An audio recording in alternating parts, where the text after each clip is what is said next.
Oh, Jorge, I don't know. I think it looks like I'm dressed more for a wedding than a finale. I'm just gonna say, hey dolls, it's me, Wilma Fingerdoo, with the Fingerdoo review of RuPaul's Drag Race Season 15, Episode 16, aka It's All Over But the Crying, the finale. But before I get started, I need to thank the stars of my show, my Tipperdoos. Toby, Tyler, Hilden sent me a little birthday love, as did Stephanie and Tim. Thanks, dolls! Also, Joanne Robertson and my Tipperdoo boyfriend Vito both used the thanks button located just below this screen. Thanks, dolls. I love ya.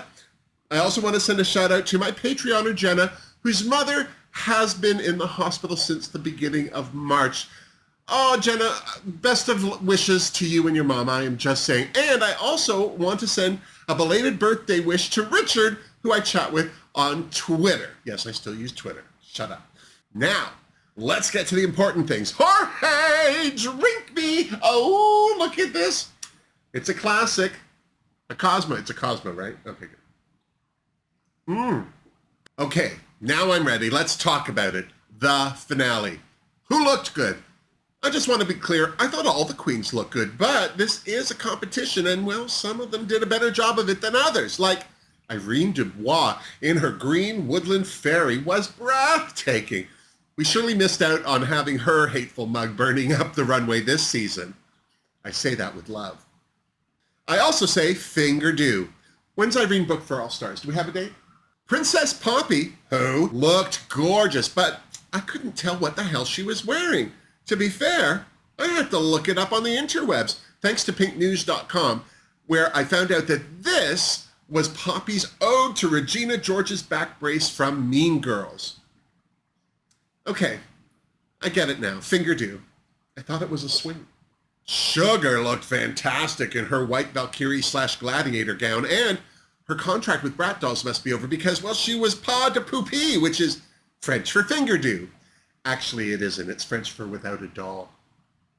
You know, things like that when you're Canadian. I couldn't tell if I liked Amethyst's look with or without the skirt. I'd have to say without, because there was less of it to look at. Finger don't for Amethyst. Amethyst's best friend Robin Fierce looked flawless in her gown, so of course I gave her a Fingerdoo.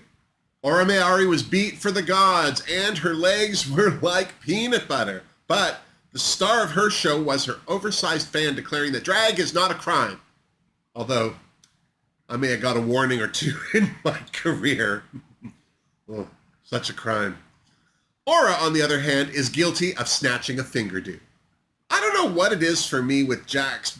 Don't get me wrong. I don't think she's ever looked bad. I'm just always left wanting with her where her runway is concerned. Maybe it's me. Maybe I'm not sensitive to the nuances of cosplay couture. It could happen. She's just missing that something extra from her runways, and I'm just sorry to say that this denim armor on some was no different. Finger don't. Spice looks stunning as one of Satan's whores, which immediately made me realize that Sugar wasn't a Valkyrie, she was an angel.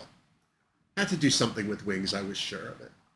Fingerdoo for Spice. Malaysia Baby Doll Fox was giving me red Ursula realness in her velvet loveliness, so of course she got a Fingerdoo.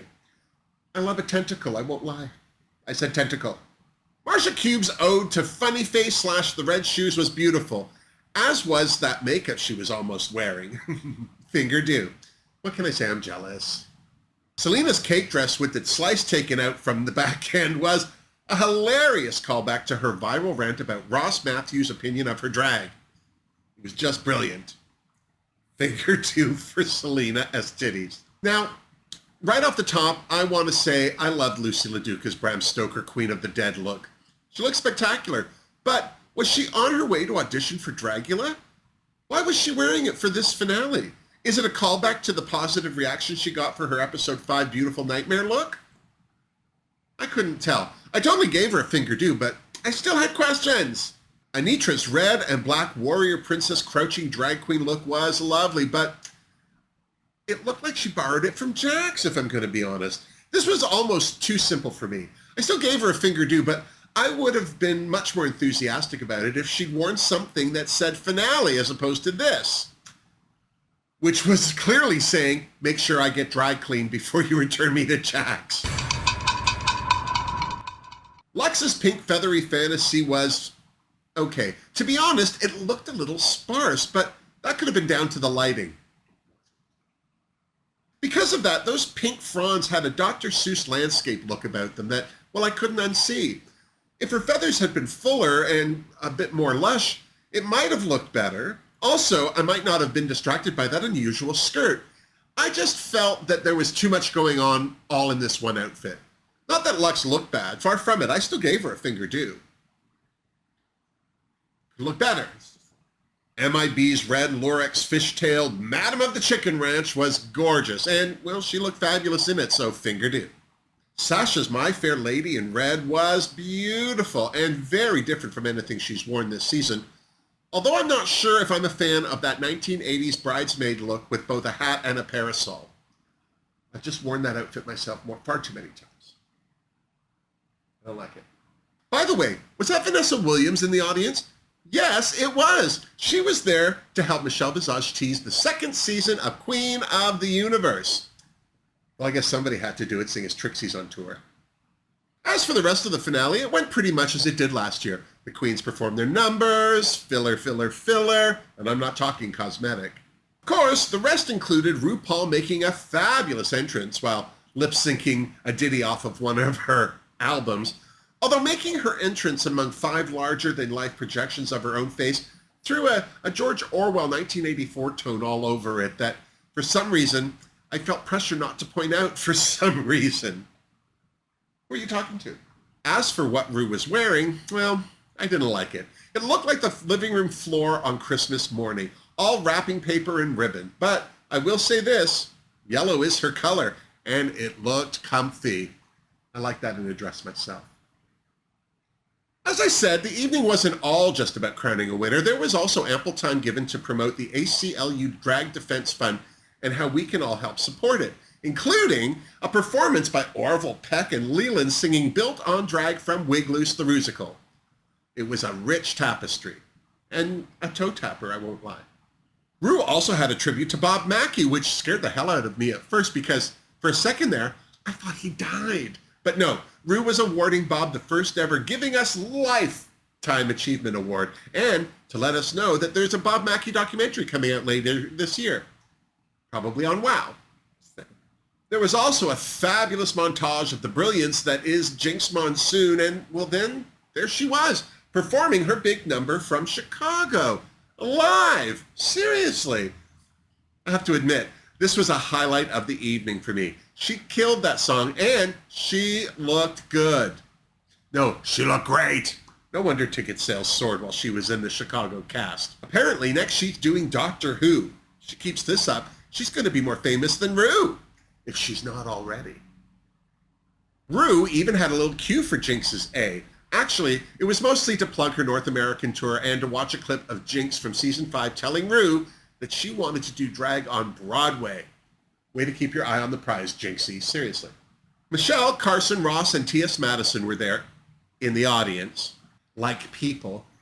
And Ru checked in with them each during the finalists' post-performance moments, but for the most part, they just heaped love on the queens in the form of prepared bits that praised each of their performances.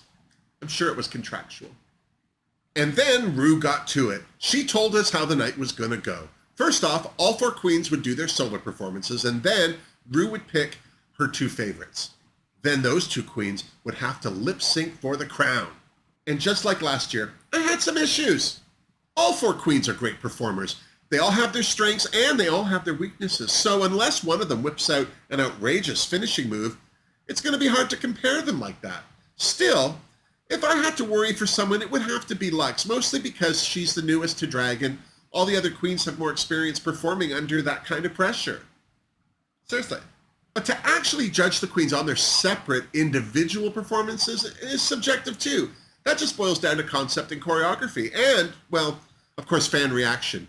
Is there an even distribution of each queen's supporters in that audience?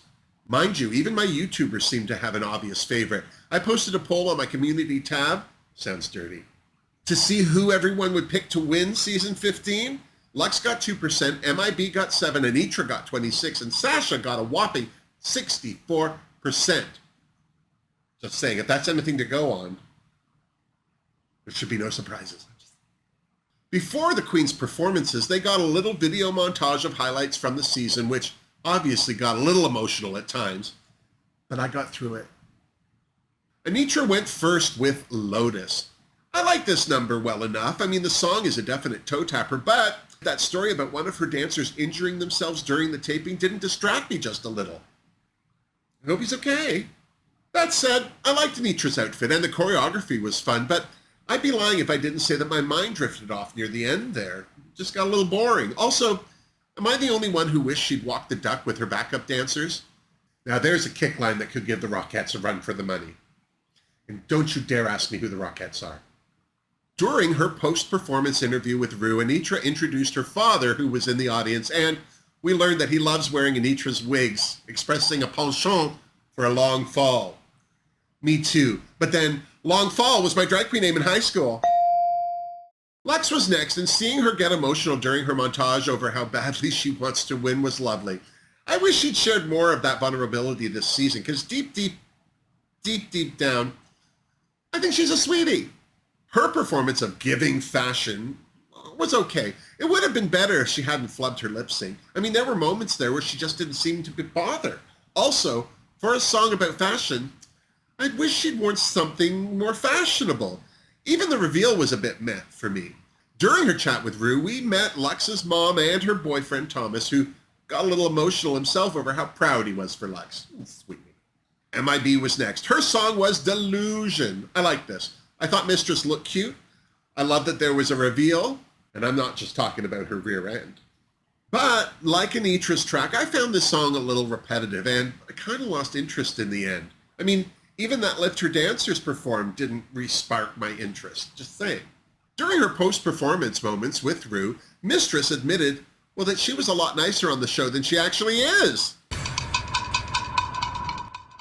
Mistress's drag mom, Chevelle Brooks, was there to try and convince us that, well, MIB isn't a total hater. Of course she has to say that. She's her mama. Last but not least was Sasha Colby. Boy, did she look good during her montage. And I love that she read Mistress to filth during it. Why shouldn't she? Mistress wasn't there. It's probably the only chance Sasha could get a word in edgewise, I'm just saying. Her number was called Goddess. Of course it was. She looked good, but I was distracted by her hair, and so was she by the look of it. I don't think her struggling with those braids was worth her backup dancers using her as a drag queen maypole. Still, she performed the hell out of that song, and all those lifts her backup dancers did with her kept the number interesting. Just saying. During her post-performance moment with Ru, we got to meet some of her friends that were in the audience, including her content creator, Cliff. There was obviously a lot of love there. And I'm not just talking about the allure of Carl, bless. Then Ru brought out the top 4 to announce the top 2 who would be lip-syncing for the crown. No shock to most of the free world, it was Anitra and Sasha. To be honest, it was very anticlimactic, and MIB and Lux were just left there trying to look pleased about it all. Mistress looked pissed. Willow Pill looked fabulous in an outfit that showed Lux what a Dr. Seuss tree should look like. All kidding aside, though, Willow really did look gorgeous. Cornbread, the snack, was on hand, dressed as a lion, but I'd be lying if this look didn't remind me of her Beauty and the Beast look from last year. Still, she looked good and announced the winner of this year's Miss Congeniality, but before she did, she had a diss track that covered all the queens of season 15. Then Cornbread announced that the season 15 Miss Congeniality winner and recipient of $10,000 was Malaysia Baby Doll Fox. Mistress looked pleased. As for the rest of the season 15 queens, Olay gifted them $2,000 each, so hooray for everyone. And then it was time. Anitra and Sasha took to the stage. Anitra had on a Britney Spears-like rhinestone bodysuit, while Miss Colby had a stunning, high-collared black coat that was clearly a cover-up to even more deliciousness below. They had to lip-sync to Knock on Wood by disco legend Amy Stewart. Anitra wasted no time dancing the house down, while Sasha struggled a little bit stepping out of her coat, but when she did, she revealed a beautiful gown that I thought gave her very little room to do any big dance moves in. But that was okay, because with the pull of a string or two, the gown was soon on the floor, and all Miss Colby was wearing was a rhinestone bikini set. It was very Vegas, and Sasha looked stunning. Sadly for me, it was over for Anitra. I completely stopped watching her. Even her bit with her pulling on her heartstrings was no match for the gorgeous loveliness that was Sasha Colby. To be fair, Anitra basically just danced it out, but Sasha performed. The time she took to ditch her gown and then the way she rolled around on that big coat was hypnotic. So it was no surprise to me when Ru announced that the winner of season 15's Drag Race was Sasha Colby. I have to say, I would have been more than fine to see Anitra win, but I'm not sorry she didn't. In fact, it was such a strong top four in so many different ways that I feel like the right two queens made it to the top two. I also think Sasha Colby's going to be an excellent ambassador for Drag Race. Let the Sasha Colby meet and greet era begin! Seriously. So, what about you? Are you happy, disappointed, surprised, or was this more or less how you saw it going? Let me know what you think in the comments down below. And while you're down there, don't forget to give this video a thumbs up if you liked it, subscribe to my channel if you haven't, and check out my links for ways you can help support the Fingerdoo review. Until next time, miss me! Mwah! Seriously, Jorge. I don't know if that was anticlimactic or I'm just relieved that it's over. It wasn't a bad season, but I don't know. I'm going to blame the Weiho edit. I'm just going to say that those first 10 episodes being cut short had something to do with how this season went for me. The next thing up is it All Stars or Drag Race UK? Drag Race UK? May 12th. Something's happening on May 12th. I think it's All Stars 8. And then we've got Queen of the Universe in June, and I don't know. I didn't like the first season of it. I don't know. I'll watch the second season, but I'm not going to... I might wait until it's all done and then shotgun it. I don't know. Either way, I'm looking forward to having a bit of a break anyway. Seriously. Gotta get some sewing done.